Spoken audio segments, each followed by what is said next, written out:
जय हिंद साथियों, कैसे हैं आप सभी? उम्मीद है आप सभी अच्छे होंगे। दोस्तों, आज का हमारा टॉपिक है हिंदी। आज हम आपको हिंदी पढ़ाएंगे और हिंदी में पहला टॉपिक है वर्णमाला। ठीक है, वर्णमाला। तो आइए हम इसके बारे में विस्तार से पढ़ते हैं। वर्णमाला क्या होता है, वर्ण क्या होता है, एकदम विस्तार से पढ़ेंगे। टेंशन छोड़ देना आप, ठीक है ना? बस अब क्लास को अटेंड करिए आराम से। तो पहला पॉइंट है वर्ण। वर्ण किसे कहते हैं?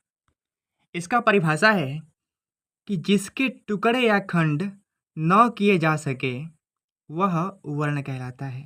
ठीक है, जिसके टुकड़े या खंड न किया जा सके वह वर्ण कहलाता है। उदाहरण देखिएगा आप। देखिए उदाहरण, क ख ग अ ई इत्यादि। अब इसके हम खंड नहीं कर सकते, इसको हम और छोटा नहीं कर सकते, इसीलिए हम इसको क्या बोलते हैं? वर्ण बोलते हैं। ठीक है, वर्ण का हम टुकड़े नहीं कर सकते। चलिए आगे हम पढ़ते हैं अक्षर के बारे में कि अक्षर क्या होता है। अक्षर क्या होता है देखिएगा। देखिए अक्षर जो है ना, अ धन क्षर के मिलने से बना है। अ का मतलब होता है नहीं और क्षर का मतलब होता है क्षरण करना। मतलब जिसका क्षरण नहीं किया जा सकता वही अक्षर कहलाता है। ठीक है, मतलब जिसको हम कम नहीं कर सकते हैं ना, वो अक्षर होता है। देखिए कैसे। पहला यहाँ पर पॉइंट है, जिसे नष्ट न किया जा सके वह अक्षर कहलाता है। जिसे कम न किया जा सके या फिर भाषा की मौखिक इकाई, ये दोनों पॉइंट आपके लिए इम्पोर्टेंट है। भाषा की मौखिक इकाई अक्षर कहलाता है और भाषा का मौखिक रूप भी अक्षर कहलाता है। ठीक है, ये प्रश्न यहाँ से हो सकता है कि आपके पेपर में स्टेटमेंट देकर के आपसे पूछ ले, तो आप पहले से पढ़े हैं, आपको कोई टेंशन नहीं है। चलिए हम और आगे बढ़ते हैं। अगला पॉइंट हमारा है ध्वनि। ध्वनि, देखिए इसका शाब्दिक अर्थ होता है आवाज। ठीक है, प्रत्येक वर्ण या अक्षर में एक साउंड होता है जो प्रत्येक एक दूसरे से भिन्न होता है, उसे ही हम ध्वनि कहते हैं।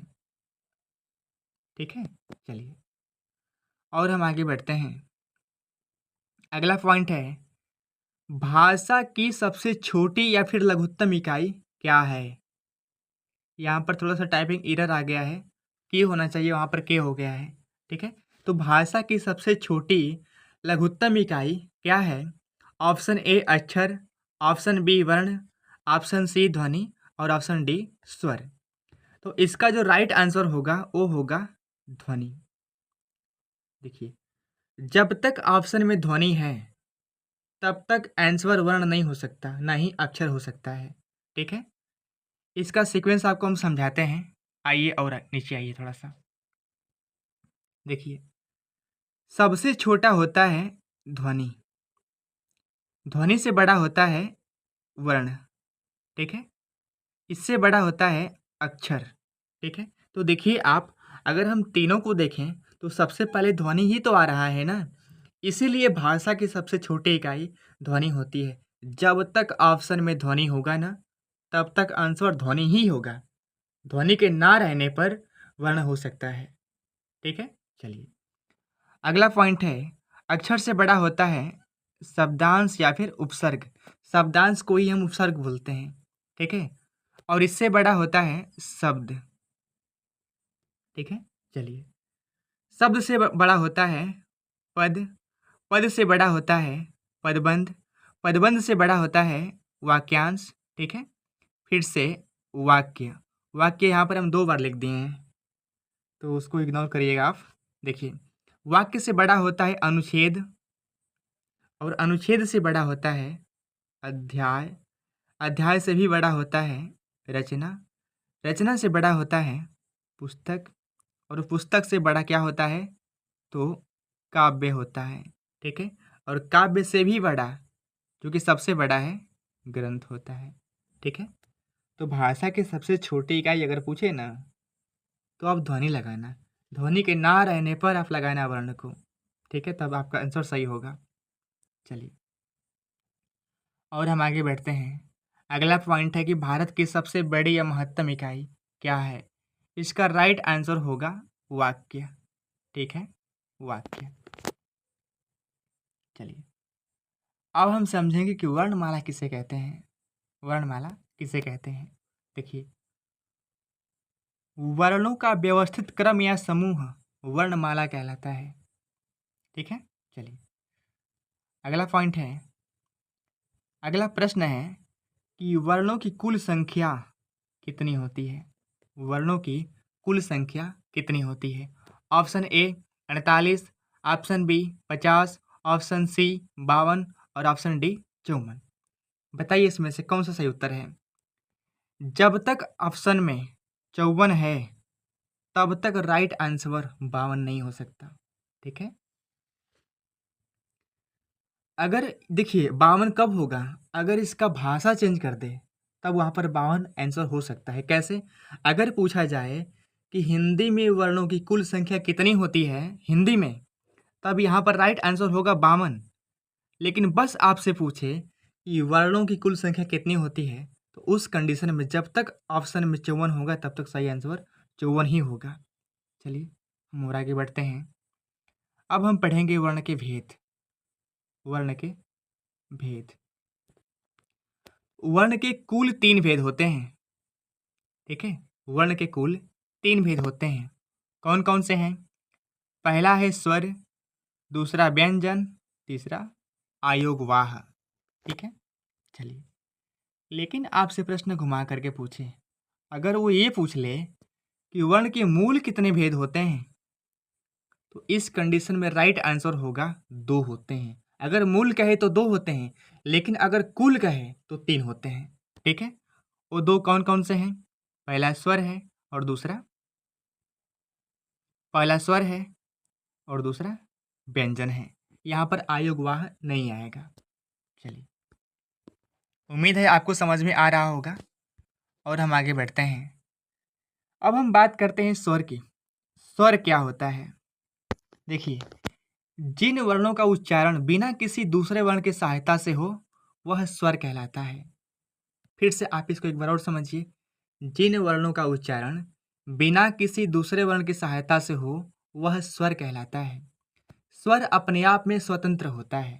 ठीक है, किसी पर निर्भर नहीं होता है। अगला पॉइंट है कि जिनका उच्चारण स्वतंत्र हो ना, जिनका स्वतंत्र उच्चारण हो वह स्वर कहलाता है। बात तो वही हुआ ना, स्वर किसी पर निर्भर होता ही नहीं है। अगर निर्भर होता तब स्वतंत्र नहीं होता, लेकिन यह किसी पर निर्भर नहीं है। इसका उच्चारण करने के लिए ना किसी अन्य स्वर, किसी अन्य वर्ण की आवश्यकता हमें नहीं पड़ती है। चलिए, अब हम बात करेंगे कि हिंदी में स्वर वर्णों की संख्या कितनी होती है। तो राइट आंसर है 11।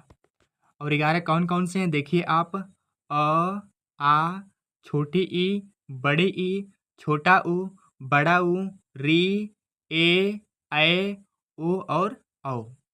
ठीक है, चलिए अगला पॉइंट है, थोड़ा सा आ रहा है ये, देखिए अगला पॉइंट है कि संस्कृत में स्वर वर्णों की संख्या कितनी होती है। तो इसका राइट आंसर होगा 13।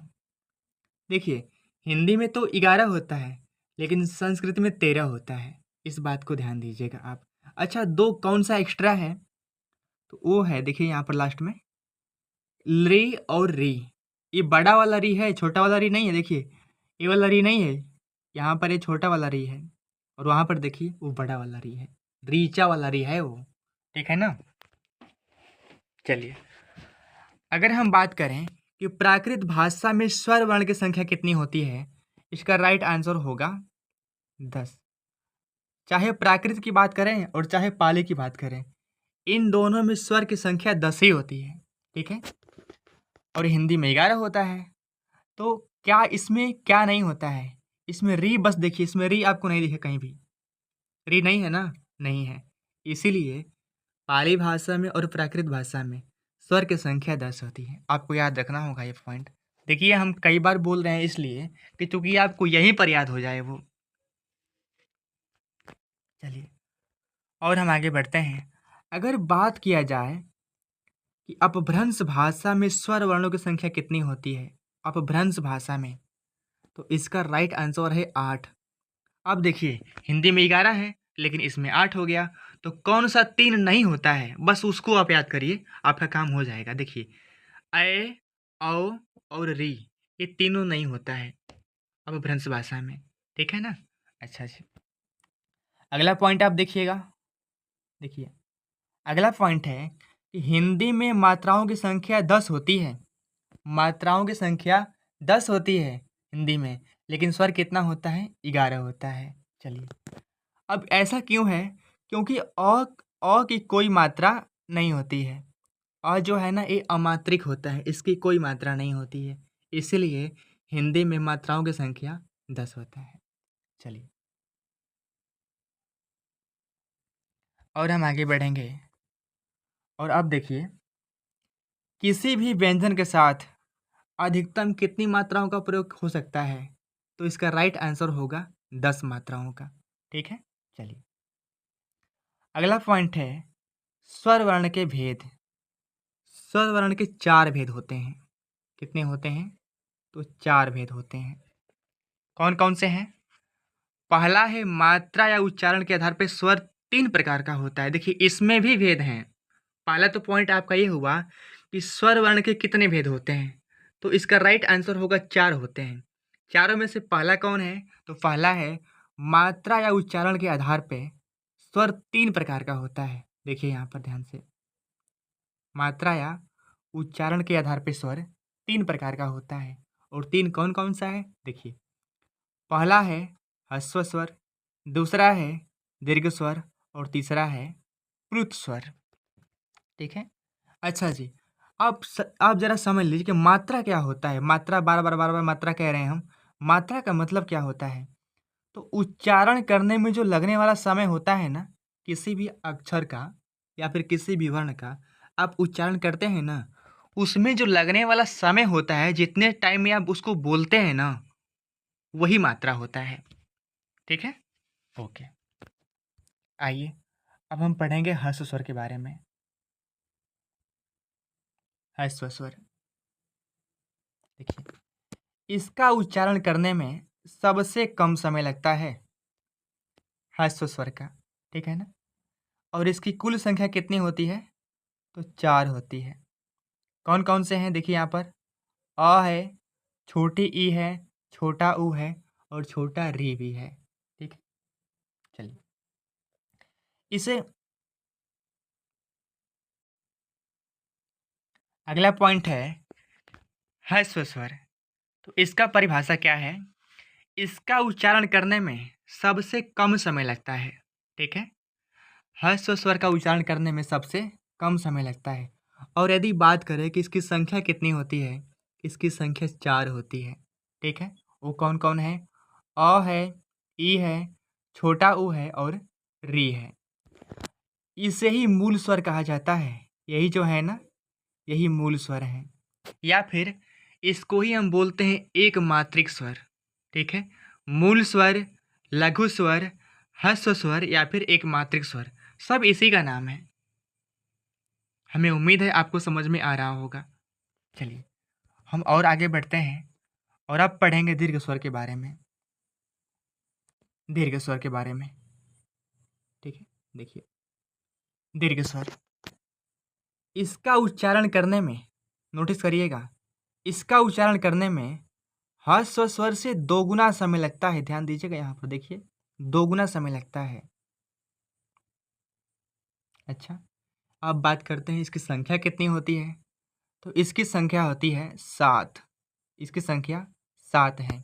कौन कौन सा है? देखिए, आ, बड़ी ई, बड़ा ऊ, ए, ऐ, ओ और औ। ठीक है, ये 7 है। अगला पॉइंट है दीर्घ स्वर कितने प्रकार के होते हैं? तो दीर्घ स्वर 2 प्रकार के होते हैं। कौन कौन से हैं? आइए हम पढ़ते हैं आगे। देखिए, पहला है सजातीय स्वर। सजातीय स्वर, और यह 3 होते हैं। सजातीय स्वर 3 होते हैं। इसका मतलब ये हुआ ना कि जैसे यहाँ पर आप देखिए, समझिए, पहले देखिए कौन कौन से हैं 3। पहला है आ, दूसरा है ई और तीसरा है ऊ। तो आ जो बना है ना, अ धन अ के मिलने से बना है। अब देखिए अ और अ ये दोनों एक जैसे हुए ना, जब दोनों एक जैसे हैं इसीलिए इसको कहा जाता है सजातीय स्वर। आया बात समझ में? अगला पॉइंट देखिएगा, बड़ा ई देखिए, बड़ा ई बना है ई धन ई के मिलने से, ठीक है ना? ये भी दोनों एक जाति का है। ऊ देखिएगा, बड़ा ऊ देखिएगा, तो ये बना है ऊ धन ऊ के मिलने से। तो यह 3 होता है, आपको समझ में आ गया होगा, हमें उम्मीद है, ठीक है ना? चलिए, विषम जातीय स्वर या फिर विजातीय स्वर, विषम जातीय स्वर या फिर विजातीय स्वर, इसकी संख्या 4 है, ठीक है? और 4 कौन-कौन से हैं? देखिए, पहला है ए, दूसरा है ऐ, तीसरा है ओ और चौथा है औ। इसकी संख्या 4 होती है। जो ए है ना, ए बना है अ धन ई के मिलने से। ई छोटी-बड़ी कोई भी हो सकता है, उससे कोई फ़र्क नहीं पड़ने वाला है। लेकिन देखिए यहाँ पर दोनों अलग-अलग जाति के हैं कि नहीं हैं? इसीलिए इसको बोलते हैं विजातीय स्वर या फिर विषम जातीय स्वर। दोनों अलग-अलग स्वर के मिलने से अगर कोई स्वर बने, उसको हम बोलते हैं विषम जातीय स्वर, ठीक है? अगर ऐ की बात करें, तो ऐ बना है अ धन ए के मिलने से, ऐ बना है। और यदि हम ओ की बात करेंगे, तो देखिए यहाँ पर थोड़ा-सा टाइपिंग इश्यू हो गया है। ओ बना है अ धन उ के मिलने से, ठीक है? या फिर बड़ा ओ, ओके। औ बना है अ धन ओ के मिलने से। तो ये जो 4 है ना, ये विषम जातीय स्वर हैं, क्योंकि अलग-अलग स्वर के मिलने से बना है, ठीक है? अगला पॉइंट है प्लुत स्वर। इसका उच्चारण करने में ह्रस्व स्वर से 3 गुना समय लगता है, ठीक है? और इसकी संख्या मात्र 1 होती है और वो है ओम, ठीक है? ओम हिंदी भाषा में यूज नहीं होता है, ठीक है? चलिए, तो दोस्तों आज का हम वीडियो यहीं पर ब्रेक करते हैं और हम फिर मिलेंगे अगले वीडियो में। तो चैनल को लाइक, शेयर, सब्सक्राइब ज़रूर कर दीजिएगा